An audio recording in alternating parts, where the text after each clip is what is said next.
हम लोग गुप्त प्रशासन पढ़ रहे थे। हम लोग क्या पढ़ रहे थे? गुप्त काल का प्रशासन। ठीक। गुप्त काल के प्रशासन में हम लोगों ने क्या क्या पढ़ा? हम लोगों ने राज्य का क्या स्वरूप था, केंद्रीय प्रशासन, राज्य प्रशासन और स्थानीय प्रशासन पढ़ा। अब हम लोग गुप्तों का राजस्व प्रशासन पढ़ेंगे, सैन्य प्रशासन पढ़ेंगे और न्याय प्रशासन पढ़ेंगे। गुप्त का हम लोग राजस्व प्रशासन पढ़ेंगे, सैन्य प्रशासन पढ़ेंगे और न्याय प्रशासन पढ़ेंगे।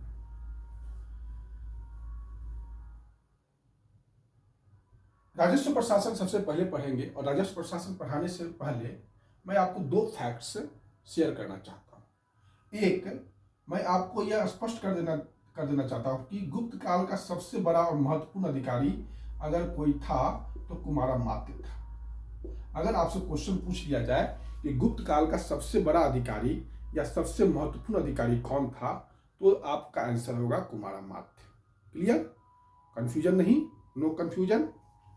दूसरा चीज है, गुप्त काल में एक प्रशासनिक अधिकारी होते थे, उनका नाम था युक्त पुरुष। उनका क्या नाम था? युक्त पुरुष। ये युक्त पुरुष क्या करते थे? ये युक्त पुरुष जो होते थे, जब युद्ध होता था तो सामान का बंटवारा, सामान का जो लूटा हुआ सामान था उसका ये लिस्ट रखते थे। ठीक, लूटा हुआ सामान का इनके पास सूची तैयार करते थे। युक्त पुरुष का यही काम था। अब हम लोग राजस्व प्रशासन पर आते हैं। अब हम लोग क्या आते हैं? राजस्व प्रशासन पर आते हैं। देखिए, इस काल में अगर सबसे ज्यादा हम देखें तो भूमि कर की संख्या सबसे ज्यादा बढ़ा। भूमि कर का संख्या सबसे ज्यादा बढ़ा और व्यापार कर की संख्या सबसे कम हो गया। व्यापार कर कम हो गया, संख्या व्यापार कर की संख्या कम हो गई और भूमि कर की संख्या, मैं संख्या की बात कर रहा हूं, ध्यान रखिए, मैं संख्या की, नंबर ऑफ टैक्स, लैंड, जो जमीन पर जो टैक्स लगता था उसकी बात कर रहा हूं। व्यापार करों की संख्या में कमी आई और भूमि कर की संख्या में बढ़ी। इसका सिंपल सा है कि अब जो है सामंतवाद जो है तेजी से फैल रहा है। भूमि पर जो है ज्यादा से ज्यादा बल पड़ेगा। इस काल में भूमि कर ही राजस्व का प्रमुख स्रोत था। सबसे ज्यादा इंपॉर्टेंट ये था कि भूमि कर ही राज्य का आय का प्रमुख स्रोत था। राज्य की आय का सबसे प्रमुख स्रोत क्या था? भूमि कर था। भूमि कर जो था हिंदू विधि शास्त्र में है 1/6। इसको हिंदू विधि शास्त्र में इसको 1/6 भी कहा जाता है। और भूमि कर को उद्रंग कहा जाता था। क्या कहा जाता था? भूमि कर को उद्रंग कहा जाता था या भाग कर कहा जाता था। और यह 1/6 लिया जाता था जो हिंदू विधि शास्त्र में था। इसलिए यहां तो कोई दिक्कत, भूमि कर को उद्रंग कहा जाता था या भाग कर कहा जाता था। भूमि कर 1/6 था। यह भूमि कर जो 1/6 था ये उत्पादन पर था। एक चीज याद रखिएगा, ब्रिटिश के आने से पहले भारत पर जो भूमि कर लगता था वह उत्पादन पर लगता था, लेकिन ब्रिटिश जब आएंगे तो उन्होंने भूमि पर कर लगाना शुरू कर दिया। भूमि पर कर लगाना शुरू कर दिया, इसलिए उनका रेंट कहलाता है। ठीक। और ये प्रोडक्शन पर टैक्स था। पूरे भारत में अंग्रेजों के आने से पहले तक प्रोडक्शन पर ही भूमि कर लिया जाता था। जमीन पर टैक्स नहीं था। यहाँ जमीन पर टैक्स लाने वाला सबसे पहला कोई अधिकारी था तो वो था कॉर्नवालिस था, जो हम आपको ब्रिटिश आधुनिक काल में पढ़ाएंगे। इसको आप लोग थोड़ा सा ध्यान रख लीजिएगा। भूमि कर दो प्रकार से लिया जाता था, नगद लिया जाता था या अनाज के रूप में लिया जाता था। भूमि कर कैसे लिया जाता था? नगद भी लिया जाता था या अनाज भी लिया जाता था। नगद को हम लोग कहते थे मे, और अनाज के रूप में लिया जाता, सॉरी, नगद को हम लोग कहते थे हिरण्य। नगद को क्या कहते थे? हिरण्य। और अनाज को अनाज के रूप में जब कर लिया जाता था उसको क्या कहते थे? मे। ठीक, उसको अनाज के रूप में जब लिया जाता था तो उसको हम लोग मे कहते थे। जो भूमि कर विभाग था, इस विभाग का नाम था ध्रुवाधिकरण। भूमि कर विभाग को क्या कहा जाता था? भू राजस्व विभाग को ध्रुवाधिकरण विभाग। ये विभाग जो है भू राजस्व से जुड़ा हुआ विभाग था, ध्रुवाधिकरण। ठीक। और इसमें जो भूमि अभिलेखों को रखने वाला अधिकारी था, उसका नाम था अक्षपटलाधिकृत। उसका नाम क्या था? अक्षपटलाधिकृत। और एक अधिकारी और होता था कर्मिक। अक्षपटलाधिकृत जो अधिकारी होता था वो राजकीय भू दस्तावेजों को सुरक्षित रखता था या लिखता था। इस अधिकारी की चर्चा हमने आपको बौद्ध महाजनपद काल या 6वीं शताब्दी ईसा पूर्व या बौद्ध काल में भी किया था। उस समय भी यह अक्षपटलाधिकृत अधिकारी था। ठीक। ये एक प्रकार का बौद्ध काल में दो तरह का काम देखता था। मोहर का भी काम देखता था और दस्तावेज का भी काम देखता था। ये काफी इंपॉर्टेंट अधिकारी रहा है। और कर्मिक जो उसका सहायक होगा, जो उसके आदेशों को लिपिबद्ध करता होगा, उसको कर्मिक कहा गया। इस समय भूमि का खरीद बिक्री होता था। गुप्त काल में खरीद बिक्री होता था और इसका प्रमाण हमें मिलता है कुमार गुप्त प्रथम का दामोदरपुर ताम्रपत्र अभिलेख से। दामोदरपुर ताम्रपत्र अभिलेख से भूमि का जो बिक्री का इस गुप्त काल में प्रमाण मिलता है। और इसका जो है कुमार गुप्त प्रथम का जो दामोदरपुर ताम्रपत्र अभिलेख है, उसी से भूमि का क्रय विक्रय संबंधी जानकारी हम लोगों को मिलता है।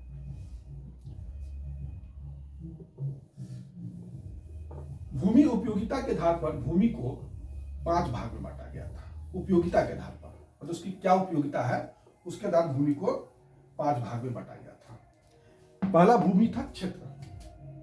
क्षेत्र ऐसी भूमि थी जो निवास करने की भूमि थी। क्षेत्र ऐसी भूमि थी जहां खेती किया जाता था। जहां क्या किया जाता था? खेती किया जाता था। वास्तु ऐसी भूमि थी जहां निवास किया जाता, रहने के लिए जमीन था। ठीक। खिल्य ऐसी जमीन थी जो आपको कह सकते हैं कि जहां खेती नहीं संभव था। खेती संभव नहीं था। खिल्य ऐसी भूमि थी जहां खेती संभव नहीं था, मतलब ऊसर भूमि है ना। और अपहृत भूमि, अपहृत जो थी जंगली भूमि को कहा जाता था। अपहृत किसको कहा जाता था? जंगली भूमि को कहा जाता था। और चारागाह भूमि मवेशी के लिए यह भूमि सुरक्षित होता था। यह भूमि मवेशी के लिए सुरक्षित होता था। इस काल में सिंचाई कर लिया जाता था। इस काल में सिंचाई कर लिया जाता था। उसको उदक भाग भी कहा जाता था या बिलक भाग भी कहा जाता था। उदक भाग कहा जाता था या बिलक भाग कहा जाता था। सिंचाई कर को क्या कहा जाता था? उदक भाग या बिलक भाग भी कहा जाता था।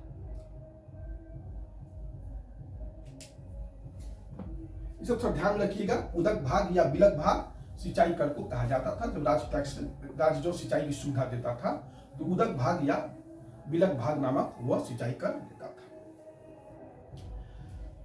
उसके बाद जो इंपॉर्टेंट चीज है कि इस काल में मंदिर और पुजारी को काफी जमीन दिया गया। ठीक।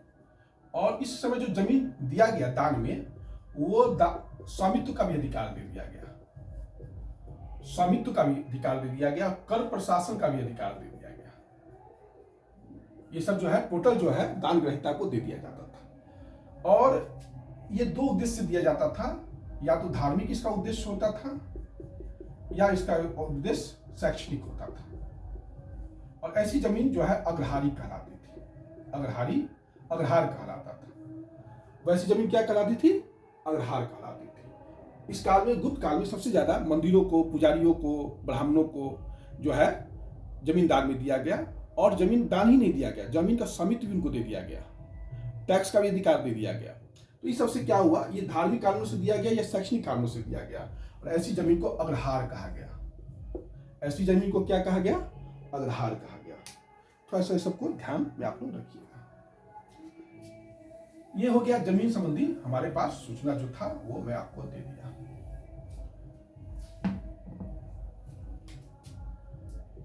न्याय प्रशासन।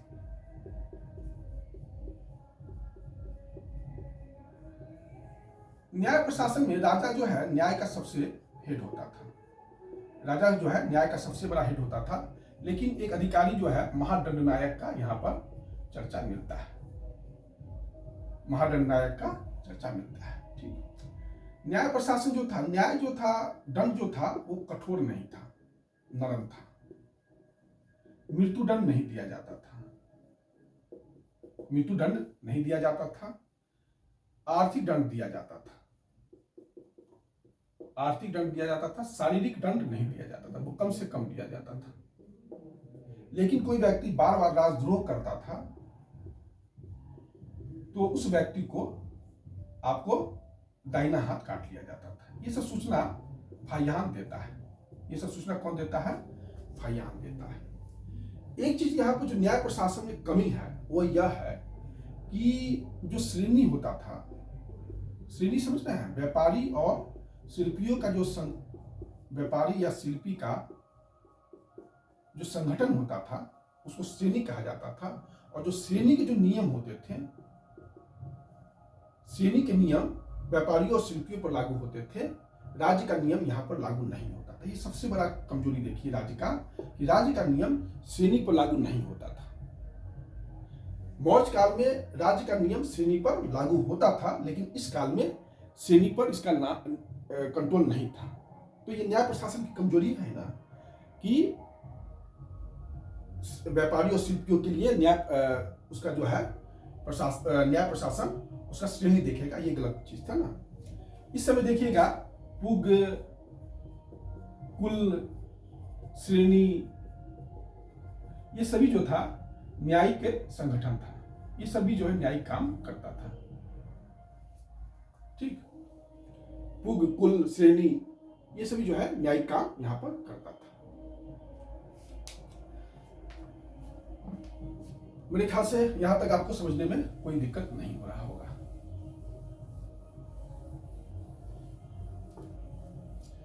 अब हम लोग सैन्य प्रशासन पढ़े।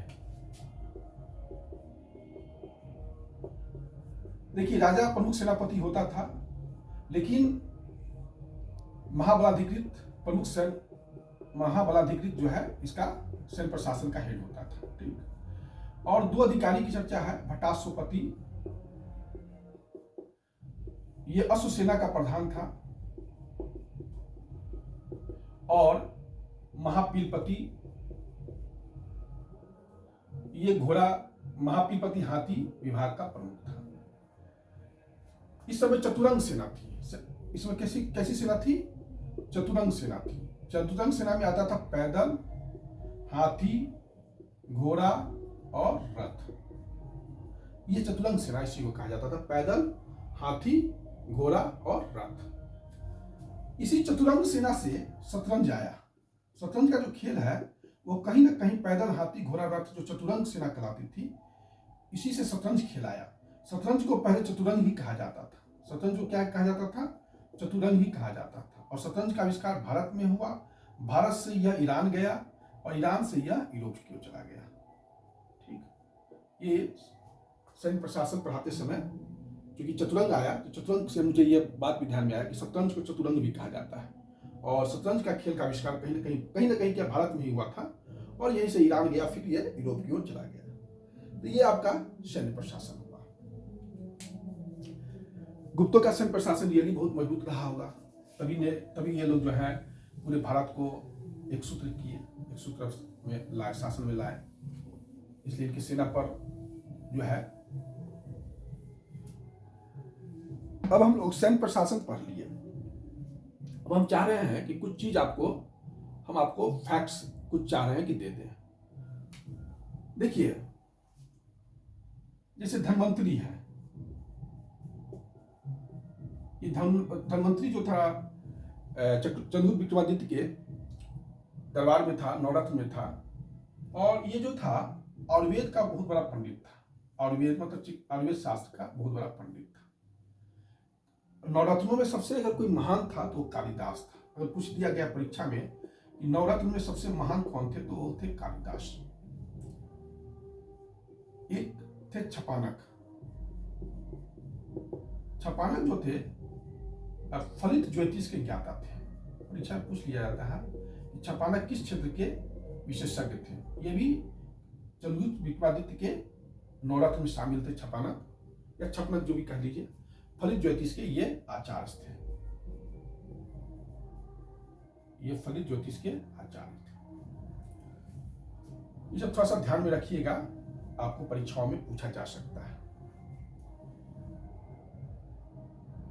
देखिए फाहियान को तो आप जानते ही होंगे। फाहियान ये चीनी यात्री था, इसके बारे में बहुत सारा सूचना दिए हैं। फाहियान ने कहा था कि पाटलिपुत्र का राजप्रसाद देवों के द्वारा निर्मित है।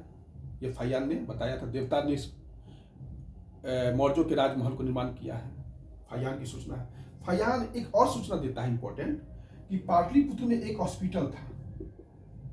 पाटलिपुत्र में एक हॉस्पिटल था, इसको वहां के धनी लोगों ने बनाया था।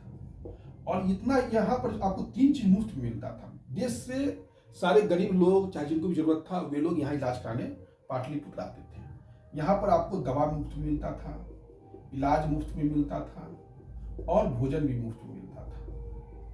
ये सब यहाँ पर मुफ्त में मिलता है। ये सूचना हमें फाहियान देता है। एक चीनी यात्री आए थे, सुंग युन। ये 518 बीसी एडी में आए थे और 3 साल भारत में रहे थे, 521 एडी तक। चीनी बौद्ध यात्री ये भी थे, सुंग युन। ये 518 एडी से लेकर 521 एडी तक भारत में आए थे। ये सब डेट पूछ लेता है कभी कभी बीपीएससी, चाहे आपको उत्तर प्रदेश लोक सेवा आयोग में ऐसे डेट पूछ लिए जाते हैं।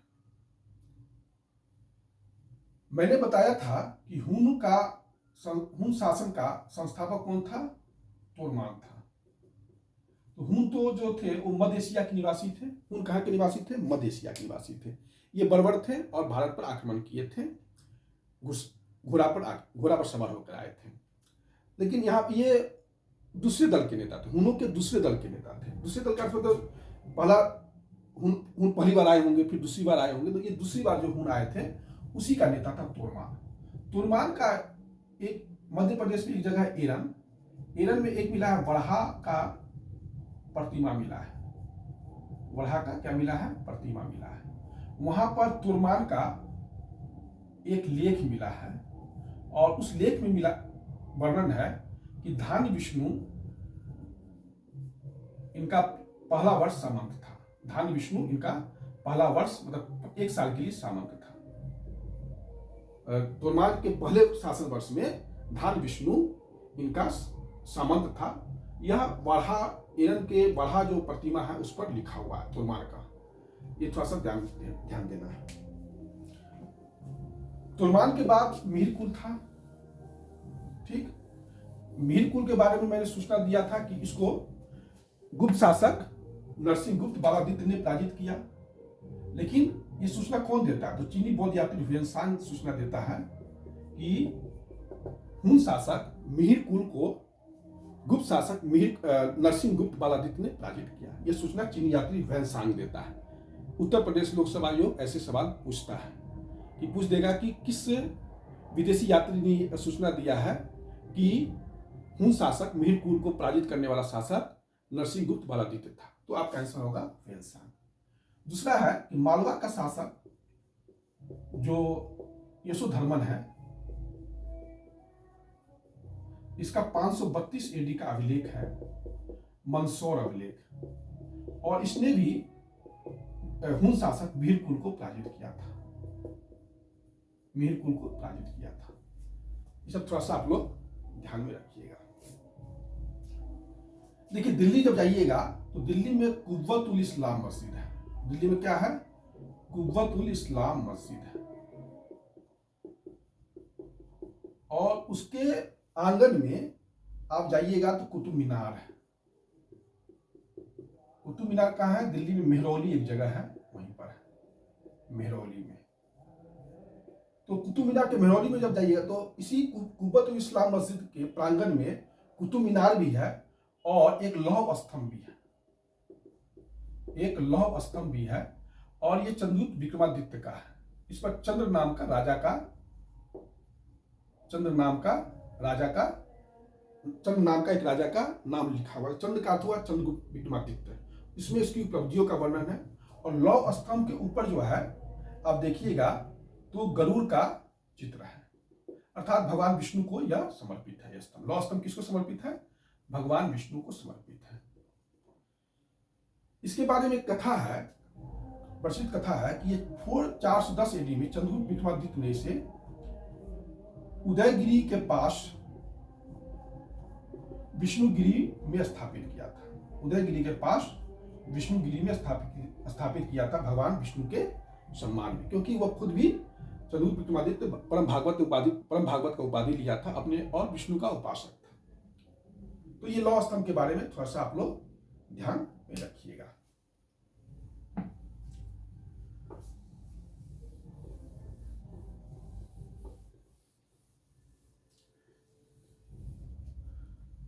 उसके बाद है विष्टि। विष्टि का अर्थ हुआ बिगाड़ या बलात्। ये एक प्रकार का टैक्स था। कैसा था? टैक्स था।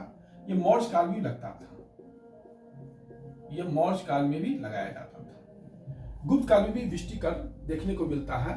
और ये लगता था कि शिल्पी को या व्यापारी हुए या किसान हुए, ये राजा के लिए जो है कुछ दिन काम करते थे मुफ्त में, बेगार में। तो ये वही विष्टि का अर्थ हुआ बिगाड़ कर। तो इसके बारे में थोड़ा सा, ये सबसे ज्यादा जो पॉपुलर था वो आपका था मध्य भारत में। ये मैं बताना चाह रहा हूं कि विष्टि सबसे ज्यादा गुप्त काल में मध्य भारत में प्रचलन में था। और आपको प्रचलन में कहा था? काठियावाड़ या गुजरात में। काठियावाड़ या गुजरात में।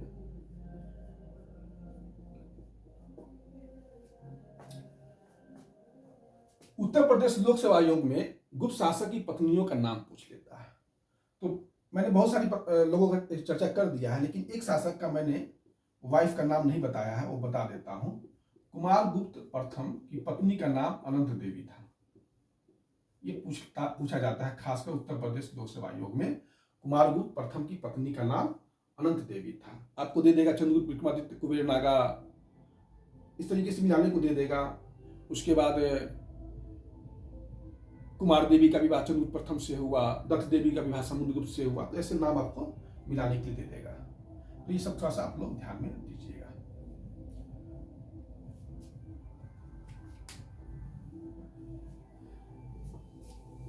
प्रारंभिक परीक्षा में थोड़ा फैक्चुअल हम लोगों को होना पड़ता है, फैक्ट्स की जानकारी होनी चाहिए, खासकर उत्तर प्रदेश लोक सेवा आयोग के लिए।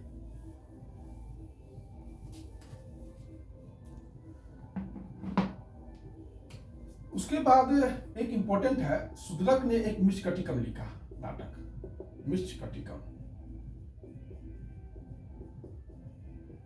और मृच्छकटिकम में एक चीज का जो वर्णन है वो मैं बताना चाह रहा हूं कि उज्जैन में कुछ शुद्ध अधिकारी का वर्णन है। उज्जैन के कुछ शुद्ध अधिकारी का वर्णन है। शुद्ध अधिकारी जो है ये पुराण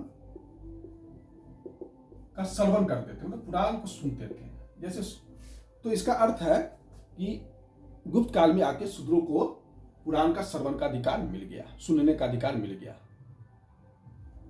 ये एक सूचना है। और इसमें साथ साथ ये भी है कि शूद्रक चारुदत्त ब्राह्मण है और ये सातवाह है। सातवाह समझते हैं, व्यापारी का हेड होता था सातवाह।